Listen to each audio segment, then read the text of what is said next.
Hello and welcome to IGNOU BAPSH।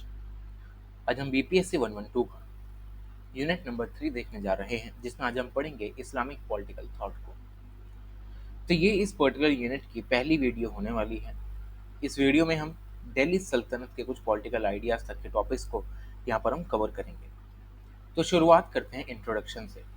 तो introduction में हमें ये बता के रखा हुआ है कि 8th सेंचुरी वो ऐसा समय था जब अरब ने सिंध के ऊपर अपना कंट्रोल एस्टेब्लिश किया। सिंध वाला जो एरिया है आज के पाकिस्तान में हमें दिखाई देता है, और थोड़ा बहुत गुजरात का पार्ट जो उस समय पर यूनाइटेड होता था उसे सिंध बोला जाता था। तो जैसे ही 8th सेंचुरी में जो अरब लोग सिंध पर अपना कंट्रोल एस्टेब्लिश करते हैं, उसी समय यह देखा जाता है कि इस्लामिक पॉलिटिकल कॉन्टैक्ट इंडिया में शुरू हो चुका है। पर 8th सेंचुरी के बाद कुछ सेंचुरीज तक ये जो पॉलिटिकल कॉन्टैक्ट था वो बाय एंड लार्ज देखें तो डोरमेंट बन जाता है, और कोई भी सिग्निफिकेंट एक्सपेंशन हमें नहीं दिखाई देता 8th सेंचुरी के बाद। पर 11th सेंचुरी आते आते टाइम ऐसा घूमता है कि sultan of Ghazni number of aggressions करके रखता है नॉर्थ वेस्टर्न फ्रंटियर एरिया में। ये वो एरिया है जहाँ पे आज का गिलगिट बल्तिस्तान वाला एरिया आता है, कश्मीर वाला एरिया आता है। तो इस पर्टिकुलर एरिया में सुल्तान ऑफ गजनी यहाँ पर 11th सेंचुरी में एग्रेशन करता है। इसी को फॉलो करते हुए 12th सेंचुरी में किंग ऑफ गौरी भी 2 अटैक्स करता है, और इन अटैक्स के बाद ये माना जाता है कि इंडिया में मुस्लिम रूल की फाउंडेशन जो है वो रखी जा चुकी हैं। देर आफ्टर 12th सेंचुरी में ही हम ये भी देखते हैं कि 1206 में एक इंडिपेंडेंट दिल्ली सल्तनत भी इस्टेब्लिश हो जाती है इंडिया में, जो कि शुरुआत होती है इसके 1206 से। और अब ये जो मुस्लिम रूल है ये चलता है 18th सेंचुरी तक, जब ब्रिटिशर्स इंडिया में रहते हैं। तो इससे हम ये जान सकते हैं कि जो पर्टिकुलरली इस्लामिक ट्रेडिशन है कितना लंबा चलता है। 12th सेंचुरी से लेके यहाँ पर 18th सेंचुरी तक ये पूरा रूल जो है वो फ्लरिश करता है इंडिया में। आगे बात करते हैं इसके कुछ मेन फीचर्स की। तो सबसे पहला फीचर ये है कि इंडिया में जो मोनार्क्स आते हैं, मुस्लिम मोनार्क्स, वो पॉलिटिकली और रिलीजियसली सॉवरन होते हैं। उनके ऊपर कोई भी उन्हें डिक्टेट करने वाला नहीं बैठा होता। क्योंकि अगर हम इंडिया से बाहर देखें, अगर मुस्लिम रूल कहीं पे है तो वहां पर हमें ये दिखाई देता है कि एक मुस्लिम मोनार्क तो है जो कि एक स्टेट पर रूल कर रहा है, वो तो सही है, पर उसके ऊपर भी कोई अथॉरिटी है जो उसे डिक्टेट कर रही है, तुम्हें ऐसे रूल करना चाहिए, ये करना चाहिए, वो करना चाहिए। ये अरेबियन पर्शियन मोनार्क हो सकता है या कोई मुल्ला हो सकता है। पर इंडिया के केस में ऐसा नहीं देखा गया। इंडिया के केस में ये मुस्लिम मोनार्क्स सॉवरन थे, अपना रूल खुद ही चलाते थे। अगर इनकी पॉपुलेशन के बाद बात करें तो उस टाइम पर लोकल नोबिलिटी के साथ मिलकर जो मुस्लिम एलिट या जो बाहर से लोग आए, तुर्क्स थे, पर्शियंस थे, अरब्स थे, उज़्बेक्स थे, वो सिर्फ उस समय पर 2 से 3% ही मुस्लिम पॉपुलेशन में कॉन्स्टिट्यूट करके रखे हुए थे। ये था इसका पहला फीचर। सेकंड फीचर ये है कि ये बड़े कंटेम्पशियस थे, मतलब अपने आप को डोमिनेट कराने की कोशिश करते थे हर किसी पे। पर इंडिया के केस में ऐसा नहीं हुआ। इंडिया के केस में इनका ये एटीट्यूड जो था कंटेम्पशन वाला, वो यहाँ पर नहीं चल पाया, क्योंकि इन्हें लगा कि अगर हमने इंडियन लोकल रेजिडेंट्स पर ऐसा एटीट्यूड, ऐसा रवैया अपनाया, तो ऐसा ना हो कि ये सारे लोग हमारे खिलाफ बगावत कर दें और हमें यहाँ से भगा दें। तो इसी से बचने के लिए इन्होंने थोड़ा लिबरल एटीट्यूड अपनाया, जिससे कि लोकल रेजिडेंट्स को इन मुस्लिम मोनार्क्स ने लास्ट डिग्री ऑफ फ्रीडम दे के रखी, ताकि आराम से ये अपने सारे रिलीजन्स को फॉलो तो करते रहें, पर किसके अंडर रहें? मुस्लिम मोनार्क के अंडर रहें।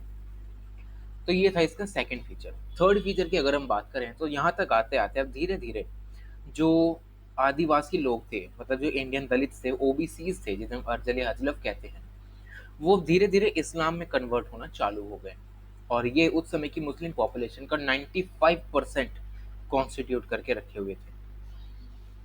तो ये थे इसके कुछ मेन फीचर्स कि जैसे ही इंडिया में इस्लामिक ट्रेडिशन आया, कौन कौन से ऐसे फीचर्स थे जो उस पर चला करते थे। तो ये 3 फीचर्स हमारे एग्जाम पॉइंट ऑफ व्यू से बहुत ज़्यादा इंपॉर्टेंट बन जाते हैं। वहीं अगर हम इनके कुछ पॉलिटिकल आइडियाज़ की बात करें तो पॉलिटिकल आइडियाज़ जो इस्लाम में हम देखते हैं वो आते हैं हिब्रू प्रॉफिट्स, मतलब जो पैगंबर हुए, और मोहम्मद साहब जो हुए। ठीक है, मोहम्मद साहब की जो भी टीचिंग्स थी उन्हीं से इंस्पायर होके यहाँ पर अपने पॉलिटिकल आइडियाज़ को शेप देते हैं। क्योंकि यहाँ पर इन्हें कहा जाता है कि इस्लामिक पॉलिटिकल ट्रेडिशन में जो गॉड है, जो अल्लाह है, वो ही अपना एक रिप्रेजेंटेटिव भेजता है। मतलब एक राजा को वो इस दुनिया में भेजता है दूसरों पर रूल करने के लिए, और वही राजा सबको लॉज देता है जो लोग फॉलो करते हैं, जिससे कि मुस्लिम्स अपनी डायरेक्ट रिलेशनशिप बनाते हैं गॉड के साथ थ्रू मोहम्मद, प्रॉफेट मोहम्मद। तो ये जो सारी चीज़ें हैं वो हम यहाँ पर देखते हैं। आगे बढ़ते हैं इनके कुछ मेथोडोलॉजिकल इश्यूज पे। अब क्योंकि उस समय पर जो इंडिया था, वहाँ पर नॉन मुस्लिम पॉपुलेशन बहुत ज़्यादा हुआ करती थी।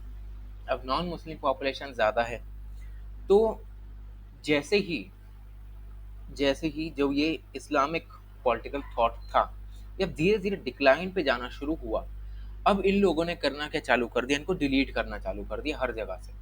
ठीक है, तो इसी से बचने के लिए हमें यहाँ पर कुछ अप्रोचेस के बारे में बताया गया है कि हमें इनको डिलीट नहीं करना, हमें ये जानना है कि कौन कौन सी ऐसी अप्रोचेस हैं जिससे कि हम पता लगा सकें कि उस समय पर जो इस्लामिक ट्रेडिशन इंडिया में हुआ करता था उसके हिस्टोरिकल बैकग्राउंड क्या है, उसके कल्चरल कंटेक्स्ट क्या क्या है। तो ये सारी चीज़ें हम इस पर्टिकुलर टॉपिक में पढ़ेंगे। तो अगर आप इस टॉपिक को इग्नू की बुक से पढ़ने जाएंगे तो आपको थोड़ा मुश्किल पड़ेगा। तो इसी से बचने के लिए मैंने यहाँ पर एक का डॉक्यूमेंट बनाया हुआ है। तो शुरुआत करते हैं सबसे पहले कॉन्टेक्चुअल अप्रोच से। तो ये जो मेथड है, यहाँ पर हमें बताया जाता है कि हमें इस्लामिक पॉलिटिकल आइडियाज़ को अगर अच्छे से अंडरस्टैंड करना है तो हमारे लिए इम्पॉर्टेंट बन जाता है कि हम उसके हिस्टोरिकल और कल्चरल कॉन्टेक्स्ट के बारे में जान लें कि जब इस्लामिक पॉलिटिकल आइडियाज़ इंडिया में आए तो उसका हिस्टोरिकल कॉन्टेक्स्ट क्या क्या था, उस समय पर हिस्ट्री कैसी रही थी और उनका कल्चर कैसा हुआ करता था। क्योंकि इतनी बड़ी नॉन मुस्लिम पॉपुलेशन पर रूल करना आसान बात नहीं है। Rather than isolating Islamic political thought from its Indian context, वही जो मैंने पहले बताया कि इंडियंस जो थे इनको अपना सबसे बड़ा दुश्मन मानते थे, और इसी को दिखाने के लिए इंडियंस ने क्या चालू कर दिया कि इंडिया ने इन सभी को डिलीट करना चालू कर दिया कि भाई कोई मुस्लिम लोग थे ही नहीं। पर ऐसा हमें नहीं करना चाहिए, क्योंकि ये अप्रोच हमें एनकरेज करती है कि कैसे इस्लामिक रूलर्स ने कौन कौन से ऐसे आइडियाज अपनाए कि जो कि पहले इंडिया नॉन मुस्लिम पॉपुलेशन में सबसे ज़्यादा ऊपर होता था, उसी पर मुस्लिम लोगों ने रूल किया इतने लंबे समय तक।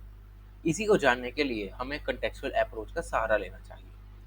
सेकंड हमारे पास आती है हिस्टोरिकल अप्रोच। जैसे नाम से पता चल रहा है, हिस्टोरिकल अप्रोच का मतलब ये है कि जो इस्लामिक पॉलिटिकल थॉट है वो ओवर द टाइम कैसे डेवलप हुआ, ठीक है, उसके पीछे के रीजंस क्या क्या थे, based on personal and professional experiences of philosophers and rulers involve.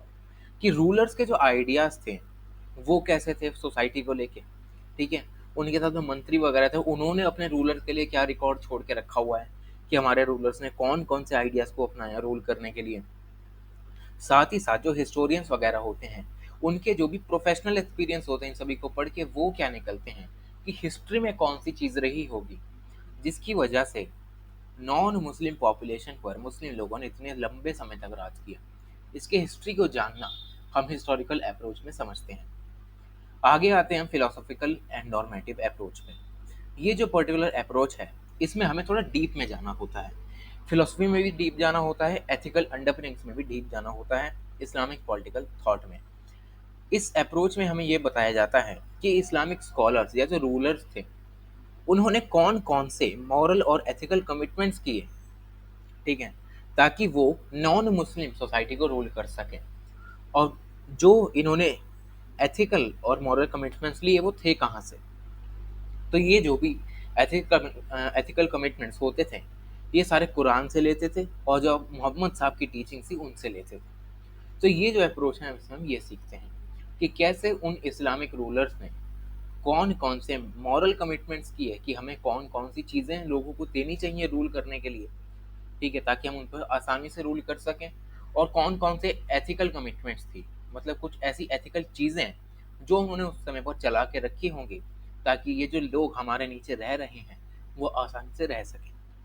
ऐसी सभी चीज़ों को पढ़ने के लिए हमें नॉर्मेटिव अप्रोच का सहारा लेना पड़ता है। आगे बढ़ते हैं हम एनालिटिकल एंड कंपैरेटिव अप्रोच पे। तो जैसे ही इसका नाम सजेस्ट कर रहा है हमें इसमें कंपेयर करना होता है। अब कंपेयर किससे करेंगे कि जो भी political traditions with in India चल रहे थे और आउटसाइड इंडिया चल रहे थे उन सभी ट्रेडिशंस को इस्लामिक पॉलिटिकल थॉट के सामने रख के कंपेयर करना होता है। इस मेथड का मकसद यही होता है कि इस्लामिक ट्रेडिशन और जो दूसरे ट्रेडिशंस हैं, जैसे कि ब्राह्मणिकल ट्रेडिशन है, वेस्टर्न पॉलिटिकल थॉट है ग्रीस वगैरह का, साथ ही साथ आचार्य चाणक्य ने जो भी हमें पॉलिटिकल आइडियाज लेके रखे हैं, उनसे इस्लामिक पॉलिटिकल आइडियाज में कौन कौन सी सिमिलैरिटीज हैं, कौन कौन से डिफरेंसेस हैं, वही हमें पढ़ना होता है इस पर कंपैरेटिव अप्रोच में। फिफ्थ हमारे पास अप्रोच आता है कॉन्सेप्चुअल अप्रोच। कॉन्सेप्चुअल अप्रोच में हम पढ़ते हैं इस्लामिक पॉलिटिकल थिंकर्स के जो भी वर्क्स हैं, उनके कुछ की कॉन्सेप्ट्स या की आइडियाज को, कि कौन सी ऐसी चीज़ें हैं जो कि लगभग लगभग हर एक इस्लामिक थिंकर या पॉलिटिकल जो थिंकर है वो अपने आइडियाज़ में डाल रहा है, कौन कौन सी ऐसी चीज़ें हैं, ठीक है, कौन कौन से कॉन्सेप्ट्स वो अपनी वर्क्स में डाल रहा है। ऐसी सारी चीज़ें हम कॉन्सेप्चुअल अप्रोच में पढ़ते हैं। इस मेथड का यही मकसद होता है कि इस्लामिक पॉलिटिकल आइडियाज़ में हमें फिलोसफिकल, मॉरल, पॉलिटिकल और सोशल कमिटमेंट दिखाई दें इस्लामिक पॉलिटिकल थिंकर्स के। तो ये होती है हमारी कुछ 5 अप्रोच। कंक्लूजन में हमें ये बता के रखा हुआ है कि जो Islamic Indo Islamic political thought है, उसको पढ़ना बहुत ज़्यादा कॉम्प्लेक्स टास्क है, और इसी को फुल्ली अंडरस्टैंड करने के लिए कि कैसे इंडिया में आया और आगे कैसे बढ़ा, इसलिए हमें ज़रूरी है कि हम कॉम्बिनेशन लें। ठीक है, किसका कॉम्बिनेशन? सभी अप्रोचेस का जो भी हमने पढ़ी, जैसे कि historical approach, contextual approach, conceptual approach, analytical approach, philosophical approach, इन सभी का एक कॉम्बिनेशन बनाएं और समझें कि कैसे इतनी बड़ी नॉन मुस्लिम पॉपुलेशन पे मुस्लिम लोगों ने रूल कैसे किया, इतना रूल, इतना लंबा कैसे चल गया इतना रूल। ठीक है, तो ऐसी सारी चीज़ें हम यहाँ पर पढ़ते हैं। हर एक मेथड एक हमें डिफरेंट लेंस प्रोवाइड करता है, जिससे कि हम अलग अलग पर्सपेक्टिव से इनको एनालाइज करके रख सकते हैं कि इस्लामिक गवर्नेंस और इंडियन सोसाइटी के बीच में क्या क्या रिलेशनशिप हुआ करती थी, कौन कौन से ऐसे पॉलिटिकल आइडियाज थे जो कि इन्वॉल्व थे दिल्ली सल्तनत, मुगल और कॉलोनियल पीरियड्स में, जिसकी वजह से 12th सेंचुरी से लेके 18th सेंचुरी तक का जो लंबा समय था वो मुसलमानों ने राज किया। तो यही सारी चीज़ें हम इन अप्रोचेस के जरिए समझ सकते हैं। आगे बढ़ते हैं हम कंपैरिजन विद ब्राह्मणिकल ट्रेडिशन से। तो ये भी एक ऐसा टॉपिक है, जब आप इस पर्टिकुलर इग्नू के बुक से पढ़ेंगे तो आपको थोड़ा मुश्किल लगेगा पढ़ने में। तो इसी से बचने के लिए मैंने यहाँ पर एक दूसरा डॉक्यूमेंट बनाया है। तो देखते हैं यहाँ पर इसका कंपैरिजन। तो टोटल 5-6 ग्राउंड पर हम इनका जो है कंपैरिजन करेंगे। तो शुरुआत करते हैं यहाँ पर रिलीजियस अथॉरिटी से। In the context of religious authority हमें ये पता चलता है कि जो इस्लामिक ट्रेडिशन है उसमें जो कुरान है, मतलब जो उनकी किताब है जिसका नाम कुरान है, वही एक फाइनल अथॉरिटी है in both religious and legal matters. Religious matters भी कुरान के हिसाब से सॉल्व होंगे, लीगल मैटर्स भी कुरान के हिसाब से सॉल्व होंगे। इस्लामिक पॉलिटिकल थॉट में देखा जाता है कि सारे प्रिंसिपल्स जो हैं वो किसके अंडर ऑपरेट करेंगे, वो शरिया के अंडर यहाँ पर ऑपरेट करेंगे। शरिया कहाँ से लिया गया? कुरान से लिया गया है। और कुरान किसकी देन है? वो मोहम्मद साहब की देन है। जो भी उन्होंने टीचिंग्स दी उनसे ही तो कुरान बनी। अब कुरान में जो पर्टिकुलर रूल ऑफ लॉ का सेट है जिसे हम शरिया कहते हैं, डिवाइन लॉ, उसी के साथ सारे आइडियाज या पॉलिटिकल थॉट्स या प्रिंसिपल्स जो भी वो अलाइंड रहने चाहिए। अगर इससे बाहर आप गए तो आपने क्या किया कि आपने सीधे सीधे मोहम्मद साहब पे उंगली उठा दी। तो इसलिए इस्लामिक पॉलिटिकल ट्रेडिशन में बहुत ही सख्त रूल है कि आपको शरिया से बाहर नहीं जाना, शरिया के अंदर अंदर रह के सारे प्रिंसिपल्स को ऑपरेट करना है। इससे कि रिजल्ट में क्या आता है, हमें एक रिजिड सोर्स मिलता है और एक सिंगुलर सोर्स मिलता है जो कि है कुरान। कुरान ही सोर्स ऑफ अथॉरिटी है, जिससे कि होता क्या है कि जो भी हमारे स्कॉलर्स हैं, उलेमाज हैं, ठीक है, थियोलॉजियंस जो हैं, उन्हें दिक्कत आती है इंटरप्रिटेशन में, क्योंकि आपने एक सिंपल एक किताब को ही अल्टीमेट अथॉरिटी बना दिया। अब एक स्कॉलर जो है वो सिर्फ एक किताब को पढ़ के ही ना थोड़ा अपना कंक्लूजन देगा, वो तो दूसरी किताबों को भी पढ़ेगा। आपने क्या किया, एक ही किताब को बना दिया। अब इससे क्या होगा, उनकी इंटरप्रिटेशन लिमिट हो जाएगी। ठीक है, तो ये यहाँ पे सबसे बड़ा इसका लिमिटेशन बनता है। सेकंड हम आते हैं यहाँ पर ब्राह्मणिकल ट्रेडिशन पे। ब्राह्मणिकल ट्रेडिशन में फर्स्ट यूनिट में हमने पढ़ा है कि ब्राह्मणिकल ट्रेडिशन या वैदिक ट्रेडिशन में हमें मल्टीपल सोर्सेज दिखाई देते हैं, जैसे कि वेदास हैं, उपनिषद हैं, स्मृति हैं, वेदांग है, वेदांत हैं। ऐसी सारी चीज़ों की वजह से हमें एक ब्रॉड स्कोप मिलता है इंटरप्रिटेशन का, जिससे कि हम पॉलिटिकल मैटर्स के साथ साथ रिलीजियस मैटर्स में भी यहाँ पर ब्रॉड इंटरप्रिटेशन कर सकें। इसीलिए ब्राह्मणिकल ट्रेडिशन में ये दिखाया जाता है कि डिसेंट्रलाइजेशन ऑफ स्क्रिप्चुरल अथॉरिटी है, जहाँ पर डाइवर्स पॉलिटिकल फिलॉसफीज और रीजनल वेरिएशंस के साथ गवर्नेंस को प्रैक्टिस किया जाता है। अब क्योंकि यहाँ पे एक सिंगल अथॉरिटेटिव टेक्स्ट नहीं है कुरान की तरह, इससे ये बहुत ज़्यादा फ्लेक्सिबल भी बन जाता है पॉलिटिकल इंस्टीट्यूशंस के लिए और लॉ मेकिंग प्रोसेस के लिए। सेकेंड पॉइंट हमारे पास आता है role of reason and interpretation. तो इस्लामिक ट्रेडिशन में जो गवर्नेंस होती है उसमें सिर्फ कुरान में ये लिखा गया है कि आपको शरिया लॉ को अप्लाई करना है, बस। इसके अलावा कोई और चीज़ नहीं लिखी हुई। सारी जो भी गवर्नेंस होगी वो कुरान को इंटरप्रेट करके होगी अंडर द शरिया लॉ। अब उसके बाद जो इस्लामिक ज्यूरिस्ट होते हैं, क्योंकि हमने पढ़ा ना यहाँ पर इंटरप्रेट होगा, तो ये इंटरप्रिटेशन करेगा कौन? ये करेंगे उलेमा या इस्लामिक ज्यूरिस्ट।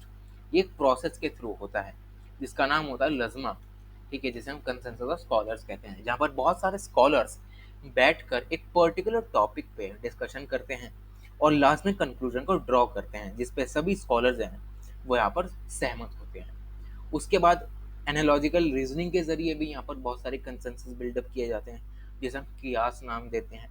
पर ये जो सारे इंटरप्रिटेशंस होते हैं वो कुरान या हादिथ जो भी पैगंबर साहब की जो टीचिंग्स हैं उन्हीं के अंदर रहते हैं, इससे बाहर कोई नहीं जाता।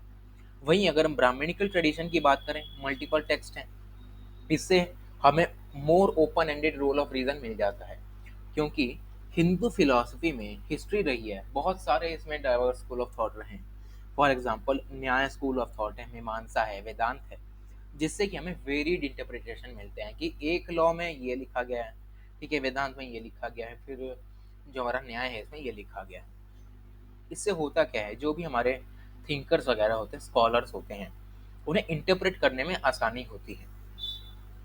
इससे कि एक वाइडर एक्सेप्टेंस भी मिलती है पॉलिटिकल और सोशल आइडियाज़ में, क्योंकि अगर इंटरप्रिटेशन ज़्यादा है तो उतनी ज़्यादा डिबेट एंड डिस्कशन होगी।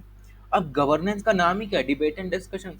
तो इसी वजह से यहाँ पर डिबेट्स एंड डिस्कशन को फॉस्टर करने के लिए यहाँ पर फॉस्टर किया जाता है, ताकि अच्छे से डिबेट्स एंड डायलॉग से गवर्नेंस को चला के रखा जा सके। थर्ड पॉइंट हमारे पास आता है यहाँ पर पॉलिटिकल वर्सेस कल्चरल रियाम्स। तो इस्लामिक पॉलिटिकल ट्रेडिशन में हमने ये पढ़ा कि पॉलिटिकल और जो रिलीजियस स्फीयर्स हैं वहाँ पर बहुत ही कम सेपरेशन है। मतलब पॉलिटिकल और जो रिलीजियस यहाँ पर डोमेन है उसमें कोई भी सेपरेशन नहीं है, इन सभी को एक में ही सिमटा कर रखा हुआ है। अब यहाँ पर जो स्टेट होती है, जो मतलब सरकार होती है, सरकार ही पॉलिटिकल मुद्दे बनाएगी, मतलब पॉलिटिकल मुद्दे सॉल्व करेगी, और जो सरकार है वही सारे रिलीजियस मुद्दे भी सॉल्व करेगी। एनफोर्सिंग गॉड लॉज, मतलब जो शरिया में लिखा गया वो इम्प्लीमेंट करेगी। अब सरकार को चलाने वाला एक रूलर होता है जिसे हम सुल्तान कहते हैं, इस्लामिक पॉलिटिकल थॉट में कैलिफ कहते हैं। अब इसमें जो राजा होता है या जो सुल्तान होता है वो बस एक पॉलिटिकल लीडर नहीं होता, बल्कि साथ ही साथ वो एक रिलीजियस लीडर भी होता है जिसका काम होता है इस्लामिक प्रिंसिपल्स को अपहोल्ड करके रखना और ज़्यादा से ज़्यादा उन्हें स्प्रेड करके रख सकना। और जो भी इनके बीच में पैरेलल रिलीजियस इंस्टीट्यूशन आता है इसे यहाँ पर ख़त्म कर देते हैं, क्योंकि इनके अकॉर्डिंग जो सुप्रीम अथॉरिटी है वो कुरान ही है। वहीं अगर हम ब्राह्मणिकल ट्रेडिशन की बात करें तो ब्राह्मणिकल पॉलिटिकल थॉट में क्लियर कट डिस्टिंक्शन हमें दिखाई देता है पॉलिटिकल और रिलीजियस मुद्दों में, क्योंकि हिंदू सोसाइटी में हमने फर्स्ट ईयर में पढ़ के रखा हुआ है, वर्णाश्रम में क्या होता था कि ब्राह्मण जो होते थे उनको रिलीजियस और कल्चरल अथॉरिटी दे दी, जो भी दिमाग वाला काम है। दिमाग में क्या करोगे, ये चीज़ें याद करोगे, ठीक है, कि आपको बहुत सारे मंत्र याद करने हैं, आपको उच्चारण करना है, उच्चारण मुंह से करोगे ना, तो ये सारी चीज़ें हमें ब्राह्मण को दे के रखी हुई थी। तो इससे हमें पता लगता है कि जो रिलीजियस और कल्चरल अथॉरिटी है वो स्टेट से बिल्कुल अलग चलती है ब्राह्मणों के अंडर। वहीं जो राजा होता है वो पॉलिटिकल रूल करता है, जो कि ज़्यादातर क्षत्रिय होते हैं, जिनका काम होता है अपनी स्टेट में लॉ एंड ऑर्डर को मेंटेन करके रखना, ठीक है, जहाँ पर हम ब्राह्मणों को कहते हैं custodian of religious knowledge and rituals. वहीं राजाओं को यहाँ पर कहा जाता है कि इनको क्या करना चाहिए, अपनी प्रजा का ध्यान रखना चाहिए, लॉ एंड ऑर्डर को मेंटेन करके रखना चाहिए। फिर हमारे पास आता है फोर्थ पॉइंट जो कि है role of ruler. Islamic political tradition में हम ये देखते हैं कि जो रूलर है वो क्या है, एक रिप्रेजेंटेटिव है गॉड का, मतलब भगवान ने आपके लिए एक राजा भेजा है इस दुनिया में जो आप पे रूल करेगा, जिसका काम है कि शरिया को इम्प्लीमेंट करना, मुस्लिम कम्युनिटी को प्रोटेक्ट करना। अब जो जियाउद्दीन बरानी हैं, ये एक नोटेबल इस्लामिक पॉलिटिकल थिंकर हुए हैं दिल्ली सल्तनत में। वो ये कहते हैं कि इस्लाम में ये लिखा गया है कि एक जस्ट रूलर होना बहुत ज़्यादा ज़रूरी है। उनके अकॉर्डिंग जो रूलर की लेजिटिमेसी है, उसका काम यही है कि वो जस्टिस को मेंटेन करके रखे, इस्लामिक लॉज को एनफोर्स करे, एंश्योर करे कि वो इस्लाम को डोमिनेटिंग फैक्टर बनाए, इस्लाम का डोमिनेंस उस पर्टिकुलर रूल के अंदर होना चाहिए। साथ ही साथ जो इस्लाम को लोग फॉलो करते हैं उनके ऊपर तो डोमिनेंस रहेगा, पर जो इस्लाम को फॉलो नहीं करते, जो नॉन मुस्लिम लोग हैं, उन पर भी ये सब कुछ डोमिनेटिंग होना चाहिए। साथ ही साथ रानी ये भी कहते हैं कि जो रूलर है उसे प्रैग्मेटिज्म के साथ भी कहीं ना कहीं काम करना चाहिए, मतलब प्रैक्टिकल नॉलेज होनी चाहिए हर चीज़ की, जो कि कहीं ना कहीं आचार्य चाणक्य ने अपने इंडियन ट्रेडिशन में भी देख के रखी हुई है। आगे अगर हम ब्राह्मणिकल ट्रेडिशन की बात करें तो ब्राह्मणिकल पॉलिटिकल थॉट में हमें रूलर कहा जाता है कि जो एक राजा है वो है प्रोटेक्टर ऑफ धर्म, मतलब जो मॉरल ऑर्डर है सोसाइटी का, उसका प्रोटेक्टर है राजा। पर वो सोल रिलीजियस अथॉरिटी नहीं है, क्योंकि जो राजा का काम है, उसका क्या काम है कि भाई जो ज़मीन से रिलेटेड मुद्दे हैं, उसके जो लॉज हैं, उनको अपहोल्ड करके रखे। वो फाइनल रिलीजियस फिगर नहीं है, क्योंकि हमने ब्राह्मणों को अथॉरिटी दे के रखी हुई है ना, कि जो भी ये धार्मिक मुद्दे हैं, इनको सिर्फ ब्राह्मण ही संभालेंगे, और ब्राह्मण इनको एडवाइस भी कर सकते हैं, उसको इन्फ्लुएंस भी कर सकते हैं। ठीक है, इसी से ही हमारा कॉन्सेप्ट आता है राजधर्म का, कि duty of the king according to Brahmanical political thought. आगे बढ़ते हैं हम सोशल स्ट्रक्चर एंड अथॉरिटी से।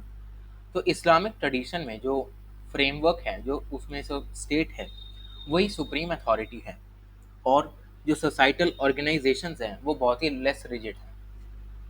ठीक है, क्योंकि ब्राह्मणिकल ट्रेडिशन में क्या था कि वर्णाश्रम बना के रखा हुआ था कि सबसे ऊपर ब्राह्मण हैं, फिर क्षत्रिय हैं, फिर वैश्य हैं, फिर शूद्र हैं। पर इस्लामिक में हमें कोई ऐसा सोसाइटल ऑर्गेनाइजेशन नहीं दिखाई देता। पर दिल्ली सल्तनत या मुगल पीरियड में जाएं तो हमें ये भी दिखाई देता है कि उस समय पर आते आते जो इस्लामिक रूलर्स थे, उन्होंने एग्जिस्टिंग हायरार्किकल स्ट्रक्चर जो इंडिया में थे वो बनाना चालू कर दिए। ठीक है, और जो इस्लामिक गवर्नेंस थी उसमें अब धीरे धीरे नॉन मुस्लिम्स को, या जो उन्हें धिम्मीस कहा करते थे, उन्हें भी यहाँ पर इंक्लूड करना चालू कर दिया। पर जैसे ही उन्होंने नॉन मुस्लिम को इंक्लूड करा, उन पर कुछ लिमिटेशंस लगा दी और उन पर जजिया लगा दिया या पोल टैक्स लगा दिया। डिस्पाइट रिलीजियस डिफरेंसेस, जो इस्लामिक रूलर्स हुए अकबर मुगल एरा में, ज़्यादातर का काम यही रहा कि नॉन मुस्लिम्स को मुस्लिम्स के साथ इंटीग्रेट करने की कोशिश की जाए, ताकि जो सोशल फैब्रिक है हमारी स्टेट का, वो यहाँ पर अच्छे से रह सके। वहीं अगर हम ब्राह्मणिकल ट्रेडिशन की बात करें तो ब्राह्मणिकल ट्रेडिशन में हमने वर्ण सिस्टम देखा था, वर्णाश्रम कास्ट सिस्टम, जिसमें कि जो स्ट्रिक्ट इंट्रा कम्युनिटी रिलेशंस हैं वो मेंटेन किए जाने चाहिए, बहुत ज़्यादा ज़रूरी है। कि फॉर एग्जाम्पल ब्राह्मण सबसे ऊपर है सोशल हायरार्की में, उसके बाद क्षत्रिय हैं, वैश्य हैं, फिर शूद्र हैं। ब्राह्मण का काम सिर्फ ब्राह्मण ही करेगा, क्षत्रिय भी नहीं करने का, वैश्य भी नहीं करने का, शूद्र को तो कोई पूछेगा भी नहीं। कि बहुत सारी ऐसी चीज़ें भी हमें हिस्ट्री में पढ़ने को मिलती हैं कि फॉर एग्जाम्पल कि जो शूद्र हैं उनका काम क्या है कि जो ऊपर के 3 वर्ण हैं उनको अपनी सेवाएं देना। अब इनकी सेवाएं दे रहे हैं। अब फॉर एग्जाम्पल कि उसी समय पर एक जो ब्राह्मण लोग हैं वो अपना यज्ञ कर रहे हैं। अब उसी यज्ञ में कोई शूद्र वगैरह आके बैठ गया, उसको सुनने लग गया, तो उस समय पर इतना स्ट्रिक्ट ये कम्युनिटी हुआ करती थी या एक ऑर्गेनाइजेशन हुआ करता था कि शूद्रों के कान काट दिए जाते थे, लिम्स काट दिए जाते थे। इतना स्ट्रिक्ट हमें यहाँ पर सोशल ऑर्गेनाइजेशन दिखाई देता है, ये समय इस्लामिक में नहीं दिखाई देता। अब क्योंकि ये सिस्टम बहुत ज़्यादा रिजिड था, पॉलिटिकल पावर जो थी वो कास्ट के बेसिस पर यहाँ पर डिसाइड हुआ करती थी, जिसमें जो ब्राह्मण होते थे उनको सबसे बड़ी रिलीजियस अथॉरिटी माना जाता था, जिनकी वजह से जो पॉलिटिकल डिसीजन होते थे किंग के, वो भी कहीं ना कहीं इन्फ्लुएंस होते जाते थे। वहीं पर इस्लामिक हमें हमें क्या दिखाई देता है कि जो राजा है बस वही सुप्रीम अथॉरिटी है, उसके आसपास भी कोई नहीं आएगा उसको एडवाइस वगैरह देने के लिए। तो ये सारे चेंजेस हमें यहाँ पर दोनों में दिखाई देते हैं। 6 पॉइंट हमारे पास आता है inter community versus intra community relations का। इस्लामिक ट्रेडिशन में अब क्योंकि इंडिया में उस समय पर बहुत ही ज़्यादा नॉन मुस्लिम पॉपुलेशन हुआ करती थी, तो उनका जो एम्फेसिस था वो यही हुआ करता था कि जो भी इंटर कम्युनिटी है, मतलब मुसलमान लोग जो हैं, वो जो दूसरे लोग हैं जैसे हिंदू हैं, सिख हैं, बौद्ध हैं वगैरह वगैरह, उनके साथ उनको अच्छे से मैनेज करें, ताकि जो मुसलमान और हिंदू हैं वो उनके अच्छे रिलेशन बन सकें। इस्लामिक रूलर्स ने, अगर हम मुगल पीरियड की बात करें, तो रिलीजियस टॉलरेंस जैसी भी प्रैक्टिसेस करना चालू कर दिया था कि फॉर एग्जांपल अकबर ने सुलह कुल का यहाँ पर एक टाइटल दिया। सुलह कुल मतलब पीस फॉर ऑल, सब सुलह से रहें, सब मिलकर रहें। एट द सेम टाइम, साथ ही साथ जो ये मुगल बादशाह हुए, इनका ये भी कहीं ना कहीं मकसद रहता था कि जो नॉन मुस्लिम हैं उनको धीरे धीरे कन्वर्ट करो, ठीक है, मुस्लिम में। क्योंकि नॉन मुस्लिम से इन्होंने जिजिया टैक्स लगा दिया कि मतलब आप, अगर आपको कहीं जाना है, अगर आप नॉन मुस्लिम है तो आपको टैक्स देना पड़ेगा। अब वो टैक्स इतना ज़्यादा होता था कि जो नॉन मुस्लिम वाले हैं वो दे नहीं पाते थे। एंड वहीं ये सारा कन्वर्जन का खेल हुआ करता था। ब्राह्मणिकल ट्रेडिशन की अगर हम बात करें तो हम ब्राह्मणिकल ट्रेडिशन में यहाँ पर किसी भी तरीके का कोई ये चीज़ नहीं देखते, ठीक है। ब्राह्मणिकल ट्रेडिशन में हमें बस हिंदू कम्युनिटी का यहाँ पर लॉ एंड ऑर्डर मेंटेन करने की बात की जाती है। थ्रू दी कास्ट सिस्टम हमें सिर्फ हिंदू में जो हमारी कम्युनिटी है उस पर फोकस रखना है, ठीक है। हमें कोई ऐसा कन्वर्जन नहीं करना कि भाई जो नॉन हिंदूज हैं उनको अपने धर्म में लेके आओ, ठीक है, वर्णाश्रम में लेके आओ, इनका कोई ऐसा मकसद नहीं होता था। पर इनके यहाँ जो स्ट्रिक्ट हायरार्की होती थी वो बहुत ज़्यादा मायने रखती थी, जो कि हम ऊपर पढ़ के आ चुके हैं। अब तो लास्ट में हम इसका एक सिंथेसिस देख लेते हैं। तो दोनों ही ट्रेडिशंस, भले ही उनमें कितने ज़्यादा डिफरेंसेस हों, पर जैसे जैसे इस्लाम इंडिया में आता है, दिल्ली सल्तनत और मुगल एम्पायर का एस्टैब्लिशमेंट होता है, दोनों ही जो हिंदू कम्युनिटी है, जो मुस्लिम कम्युनिटी है, वो ट्राई करते हैं कि इस्लामिक और जो ब्राह्मणिकल ट्रेडिशन है वो रिकनसाइल हो सकें। अब ये कुछ एफर्ट्स भी करते हैं इसको करने के लिए, पर कुछ एफर्ट्स ऐसे कर देते हैं जिसकी वजह से टेंशन आ जाती है, दोनों में लड़ाइयाँ मच जाती हैं, ठीक है, particularly in the form of governance. कि फॉर एग्जांपल मुगल पीरियड में जो अकबर की दीनी इलाही थी, ठीक है, उसका एक ये अटेम्प्ट था कि जो भी एलिमेंट्स हैं इस्लाम के और हिंदुइज्म के, उनको दोनों को मिला के एक इंक्लूसिव रिलीजियस पॉलिटिकल ऑर्डर बनाया जाए। और इसकी वजह से हुआ क्या, दोनों में लड़ाइयाँ मच गई, ठीक है, एक दूसरे का गला काटने के लिए लोग भाग रहे।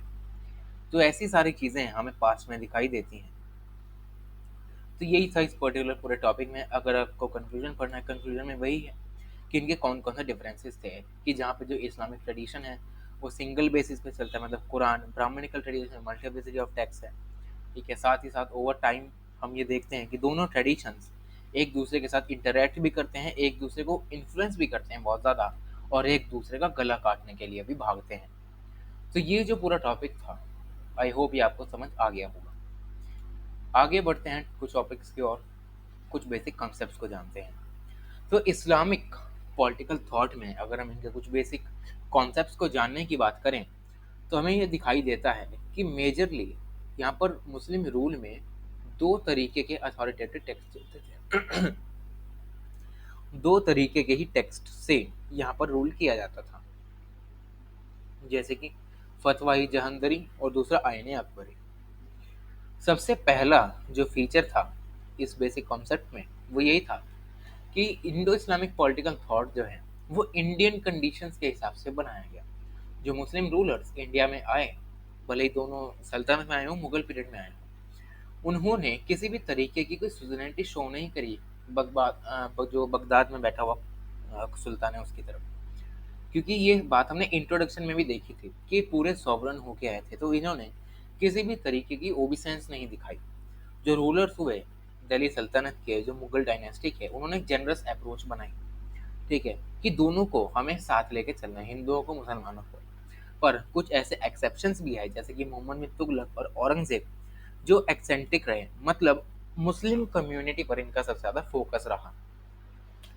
नेक्स्ट हमें एक बेसिक कॉन्सेप्ट दिखाई देता है कि फ़कीह मुदीर और जो अबुल फजल हैं, जिन्होंने एक एक वर्क लिखा है, जैसे कि शाहजर आईन अकबरी, इन दोनों का मानना यही होता है कि जो राजा होता है उनका एक डायरेक्ट कम्युनिकेशन होता है, ठीक है। जो राजा है वो सीधे अल्लाह से बात करता है without any intermediate assistance of anyone, ठीक है। सेकंड हमें दिखाई देता है कि जो इस्लामिक पॉलिटिकल थॉट है मिडिवल पीरियड में अगर हम जाएं तो यहाँ पर ये कहा जाता है कि जो भी सॉवरेनिटी है वो अल्लाह को जाती है भाई। हम सारे अल्लाह की देन है, हम अल्लाह के नीचे ही काम करते हैं। और जो इस्लामिक स्टेट है वो जो भी काम करेगी अपनी अथॉरिटी को एक्सरसाइज करने के लिए, वो किसके सबॉर्डिनेशन में करेगी? गॉड के सबॉर्डिनेशन में करेगी, अल्लाह के सबॉर्डिनेशन में करेगी। जिसमें यहाँ पर शरीयत आता है, मतलब जो डिवाइन लॉ है, ठीक है, और जो मोहम्मद साहब की जो प्रैक्टिसेस हैं उनको सुप्रीम लॉ बनाकर यहाँ पर रखा जाता है। और ये कहा जाता है कि इस सोसाइटी में छोटे से छोटे तबके का इंसान और बड़े से बड़े तबके का इंसान, इन सब के लिए एक ही कॉमन लॉ है, एक ही सुप्रीम लॉ है, वो है शरिया। इसके बाहर आपको नहीं जाना। इसके बाहर गए मतलब उन्हें पैगंबर साहब ने, मोहम्मद साहब पे उंगली उठा दी और तब आपको यहाँ पर उलेमा के सामने रखा जाएगा, वही सोचेंगे आपका क्या करना है। ऐसी सारी चीज़ें हमें उस समय पर दिखाई देती हैं। रिलीजियस और जो पॉलिटिकल पावर्स होती हैं इस्लामिक पॉलिटिकल थॉट में, वो पैगंबर साहब पर यहाँ पर सेंटर्ड रहती हैं, ठीक है। साथ ही साथ हमें ये भी दिखाया जाता है कि यहाँ पर हार्मनी बनाने की कोशिश की जाती है रिलीजन और स्टेट के बीच में। मतलब जो सुल्तान है, जो उलेमा है, इन दोनों के बीच में कॉपरेशन की बात की जाती है। पर जो दिल्ली सल्तनत है इसमें हमें ऐसा कुछ दिखाई नहीं देता कि दिल्ली सल्तनत में जो एक स्कॉलर हुए ज़ियाउद्दीन बरानी, और जो यहाँ पर दूसरे स्कॉलर से उनके बाद जैसे कि शेख हमदानी और ज़कीर मुल्क, इन दोनों में ही कहीं ना कहीं हमें डिवाइड दिखाया जाता है कि जहाँ ज़ियाउद्दीन बरानी कहते हैं कि जो सुल्तान है उसका काम है कि हिंदुओं को इस्लाम में कन्वर्ट कराना, वहीं यहाँ हमदानी साहब और मुल्क साहब क्या कहते हैं कि जो हिंदूज हैं वो जिम्मीज हैं, और जो पीपल हैं ये कुछ ऐसे लोग हैं, इनकी ड्यूटीज़ जो भी ये परफॉर्म करते हैं उन्हें हमें प्रोटेक्ट करके रखना चाहिए। इसको ये इंश्योर कराना चाहिए राजा को कि ये सारे टेम्पल्स ना कंस्ट्रक्ट करें, यह सारे बगावत ना करें, जो भी मुस्लिम रूलर है उसको रिस्पेक्ट दें, हॉस्पिटैलिटी दिखाएं, और एक प्रॉपर ड्रेस कोड ये ऑब्जर्व करके रखें। ये ऐसी सारी चीज़ें हमें यहाँ पर दिल्ली सल्तनत के बाद डिवाइड में दिखाई जाती हैं। और ये जो पूरी हमारी अप्रोच होती है, जो मुल्क साहब ने देखे रखी है, हमदानी साहब ने देखे रखी है, वो अबुल फजल में यहाँ पर दिखाई देती है कि अबुल फजल सुलही कुल नाम की एडवोकेसी दिखाता है, जहाँ पर लिबरल टॉलरेशन और पॉलिटिकल प्लुरलिज्म की बात की जाती है। फिर हमारे पास पॉइंट आता है कि जो रूलर होता है उसका काम क्या होता है कि जो भी उसकी सल्तनत है उसको वो इस्टेब्लिश करें, ठीक है, उसको वो कंसोलिडेट करें। अब जैसे ही टाइम आगे बढ़ता है जो रूट्स होती हैं वो डीपर जाने लगती हैं। अब जो मुस्लिम रूलर्स होते हैं वो धीरे धीरे अलायंस बनाने की कोशिश करते हैं विद द हिंदू रूलर्स, ठीक है। अब जैसे ही थोड़ा टाइम आगे जाता है, मुस्लिम रूलर्स जो कि सॉवरन हुआ करते थे उनका कोई अलायंस नहीं था, अलायंस भी कौन होगा? मुसलमान ही होगा। पर अब जैसे यहाँ पर टाइम आता है, अब वो हिंदू राजाओं के साथ भी पैट्रोनेज के साथ अलायंस बनाने की कोशिश करते हैं, ठीक है। और इसका एग्जाम्पल हमें मुगल में दिखाया जाता है। लास्ट हमारे पास पॉइंट आता है कि जो मुस्लिम रूल है वो हमें दिखाया जाता है कि बहुत ही लंबे टाइम तक चलता है। जो इस्लामिक पॉलिटिकल थिंकर्स हैं वो धीरे धीरे यहाँ पर ऐसे कुछ लाते हैं, कुछ कॉन्सेप्ट्स ऐसे लाते हैं जहाँ पर इसे हम वॉर में यूज़ कर सकते हैं, ठीक है। कि जैसे कि उलेमाओं ने कुछ बना दिया कि पनिशमेंट कैसी होनी चाहिए, ठीक है, पेनल्टी कैसी लगानी चाहिए, अगर जो ऑफिसर्स हैं अगर वो भ्रष्टाचारी निकल रहे हैं उनके लिए क्या करना चाहिए, नॉन मुस्लिम्स के लिए क्या क्या करना चाहिए। ऐसी सारी चीज़ें हमें मुगल पीरियड में दिखाई देती हैं, सॉरी मुस्लिम रूल में। नेक्स्ट हम बात करते हैं दिल्ली सल्तनत की। अब जो दिल्ली सल्तनत है इसके मेन जो स्कॉलर रहे हैं वो है ज़ियाउद्दीन बरानी साहब। इन्हीं के ही कुछ वर्क्स हम पढ़ेंगे। तो ये जो पर्टिकुलर पीरियड है यहाँ पर दिल्ली सल्तनत का, इसमें यहाँ पर हमें कुछ मेजर कैरेक्टरिस्टिक दिखा के रखे हुए हैं। जिसमें सबसे पहला जो कैरेक्टरिस्टिक है वो ये है कि जब ये दिल्ली सल्तनत इस्टेब्लिश हुई 1206 में, इस समय पर जो इस्लाम था वो अपनी जड़ें खोज रहा था, मतलब ये पनपने की कोशिश कर रहा था। It was the religion of new rulers, कि नए नए राजाओं का ये नया धर्म था। अब उस समय पर जो इंडिया की पॉपुलेशन थी वो इससे हॉस्टाइल थी, इन्होंने कभी ऐसा रीजन देखा ही नहीं था। इसकी वजह से हुआ क्या, इसमें एक ऑन गोइंग स्ट्रगल चलता रहा डोमिनेशन के लिए। डोमिनेशन किसका? Various forms of local religions, क्योंकि उस समय पर जो हमारी इंडिया की सोसाइटी थी वो होमोजीनियस नहीं थी, जो कि इस्लाम वाले बनाना चाह रहे थे वो हेट्रोजीनियस थी, जिसमें बहुत सारे रिलीजन्स वर्क किया करते थे। अब इन पर अगर हमने इस्लाम को थोपने की कोशिश की तो ऑब्वियस सी बात है कि ये भाई आगे आएंगे, बगावत करेंगे। यही सब कुछ 12th सेंचुरी में चलता था। और स्पेशली अगर हम देखा जाए तो लोकल रिलीजन्स में भी सबसे बड़ा जो रिलीजन इस्लाम के सामने आया वो बना ब्राह्मणिकल रिलीजन। सेकंड हमें फीचर बताया जाता है कि जो ये इस्लाम इस्लामिक जो रूल आया इंडिया में, उसमें एक एंटीपैथी दिखाई जाती है लोकल रिलीजन्स के लिए। मतलब जो इस्लामिक रिलीजन को फॉलो करने वाले लोग थे वो दूसरे रिलीजन को फॉलो करने वाले लोगों से थोड़ा चिढ़ते थे। ठीक है। अब ऐसे तो काम चलेगा नहीं कि अगर आप सारे ही लोकल रिलीजन से चिढ़ रहे हो, ठीक है, वो आपकी बात नहीं मान रहे, तो आप करोगे क्या?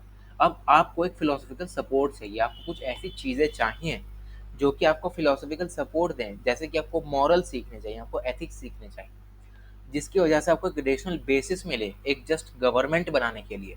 और वही सारी चीज़ें यहाँ पर ज़ियाउद्दीन बरानी ने दिल्ली सल्तनत को दे के रखी हुई थी। नेक्स्ट हमें फीचर बताया जाता है कि जो भी ये जो इस्लामिक राइटर्स होते हैं, पर्टिकुलर जो बरानी साहब हैं, ठीक है, उन्होंने पूरे रिलीजियस एंथुसियाज्म के साथ, मैजिनिक ज़ील के साथ यहाँ जो सपोर्ट है उसको प्रोवाइड करने की कोशिश की।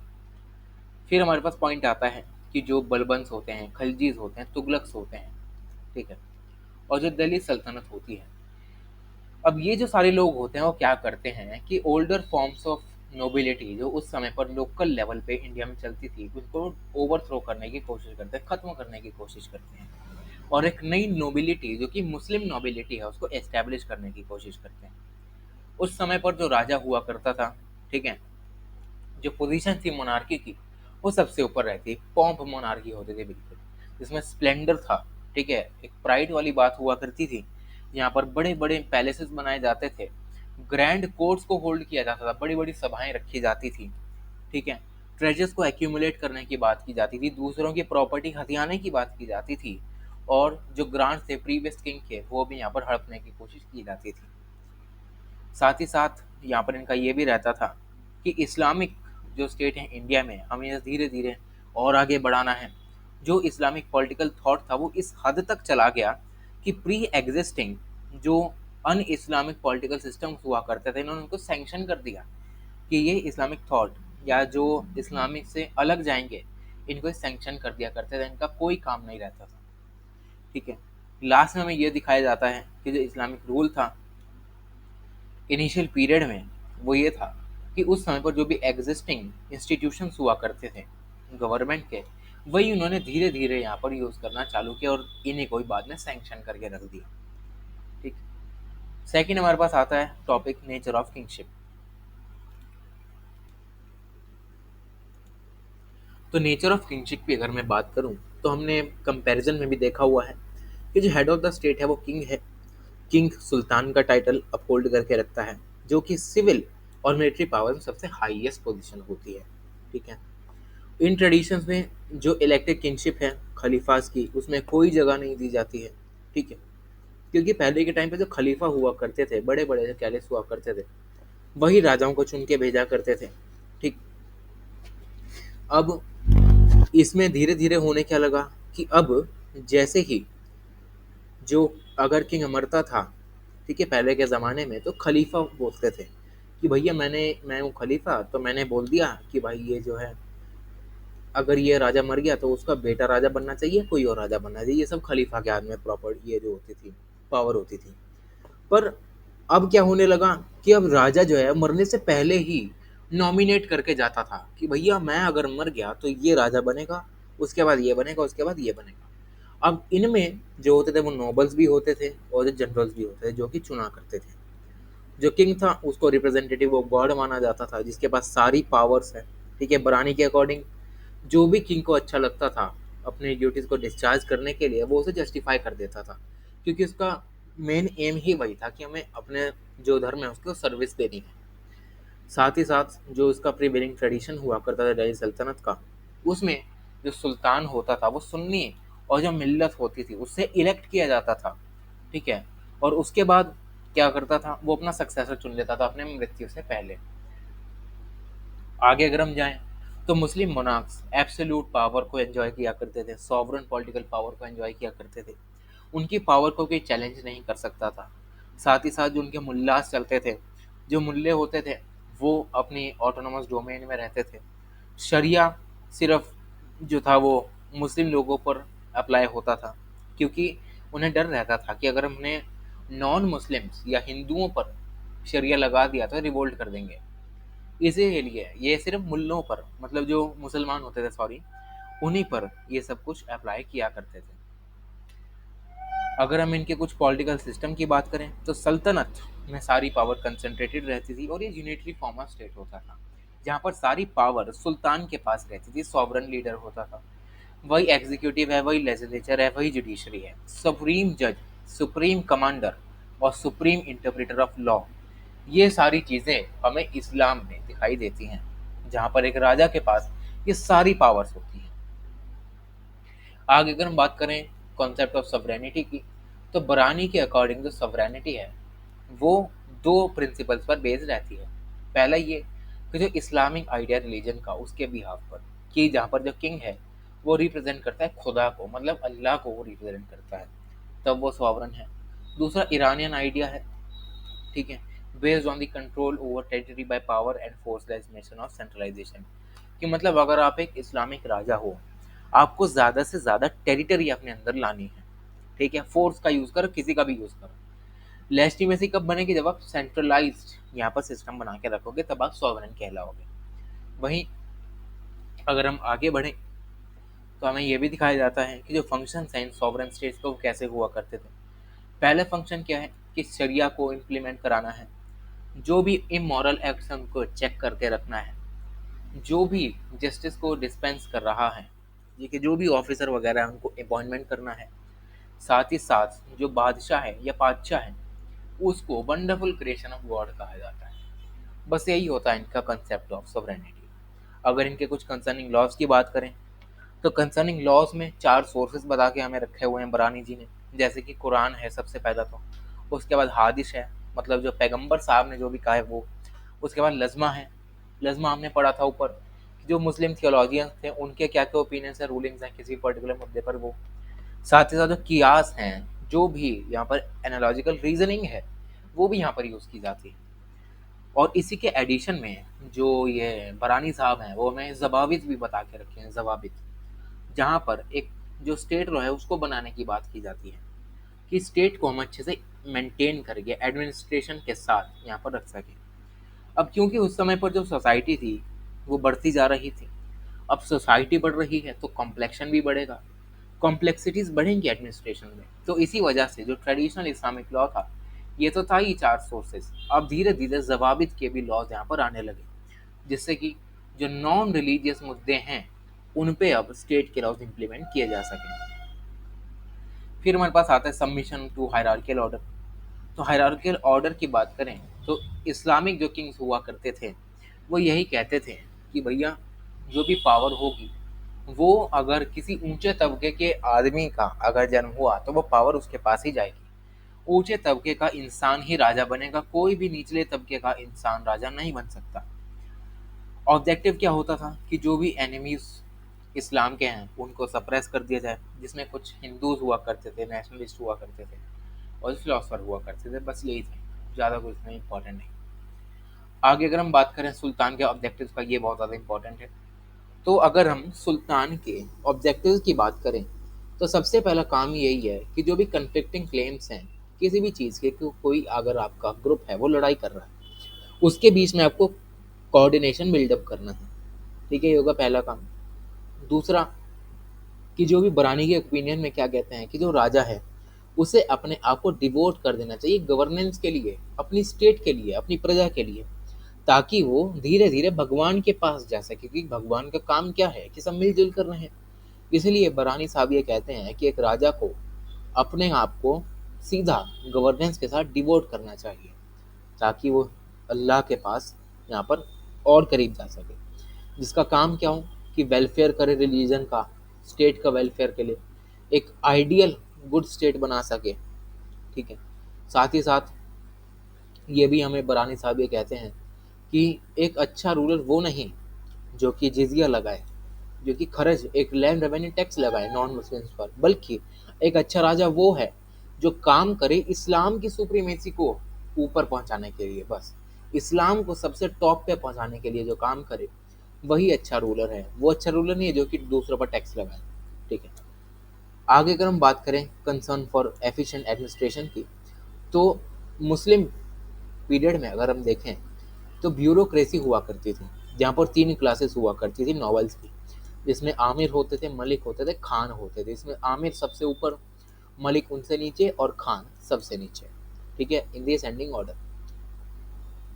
तो बरानी के अकॉर्डिंग ब्लू ब्लड एरिस्टोक्रेसी की बात करते हैं, जहाँ पर एडमिनिस्ट्रेशन में हायरार्की की बात की जाती है। मतलब आपको एक ऐसी बॉडी बनानी है जहाँ पर 2-4 ऑफिसर्स हों, जिनका काम क्या हो कि हमारी जो स्टेट है उसमें जो भी एडमिनिस्ट्रेटिव मुद्दे उठ रहे हैं उन पे चेक और बैलेंस करके रखना, उनका क्लासिफिकेशन करना, उनका रिलेशन बिल्डअप करना ब्यूरोक्रेसी का सुल्तान के साथ, ताकि जो सुल्तान है उसका बर्डन कम हो सके और वो अच्छे से अपनी पावर का एक्सरसाइज कर सके। आगे अगर हम इंडिविजुअल राइट्स की बात करें तो बरानी ने यहाँ पर इंडिविजुअल राइट्स के बारे में भी बात करके रखी हुई है कि देखिए राइट्स ऑफ वाइफ हैं, चिल्ड्रन हैं, ओल्ड सर्वेंट हैं, ये सारी बातें जो हैं वो बेसिस ऑफ स्टेट, मतलब जो स्टेट ने कह दिया कि फॉर एग्जांपल कि मुस्लिम स्टेट ने कह दिया कि भैया जो 5 साल के ऊपर के बच्चे हैं वो यहाँ पर फुटबॉल नहीं खेलेंगे, तो वो उनके लिए इंडिविजुअल राइट बन गया। ऐसी सारी चीज़ें मुस्लिम रूल में चलती थी। अगर हम इनके कुछ जुडिशियल एडमिनिस्ट्रेशन की बात करें तो बरानी ने एक ऐसा थ्योरी दिया गवर्नमेंट का मुस्लिम्स के लिए, जहाँ पर जो जस्टिस है वो प्राइम कंसर्न पर रहती थी। मतलब हमें न्याय सबसे पहले देना है। उनके अकॉर्डिंग बिना न्याय के हम कुरानिक लॉज को अच्छे से यहाँ पर इम्प्लीमेंट कर ही नहीं सकते, क्योंकि कुरान में क्या लिखा गया है कि भाई सबको एक समान समझो, जस्टिस दो। अगर हम जस्टिस ही नहीं देंगे तो कुरान का इम्प्लीमेंट करने का क्या फ़ायदा। ठीक है, आगे अगर हम बढ़ते हैं तो जो पनिशमेंट होती है तो उसे एसेंशियल मीन माना जाता है कि पनिशमेंट एक इंसान को प्रताड़ित करने के लिए नहीं बल्कि स्टेट में डिसिप्लिन लाने के लिए ज़रूरी है।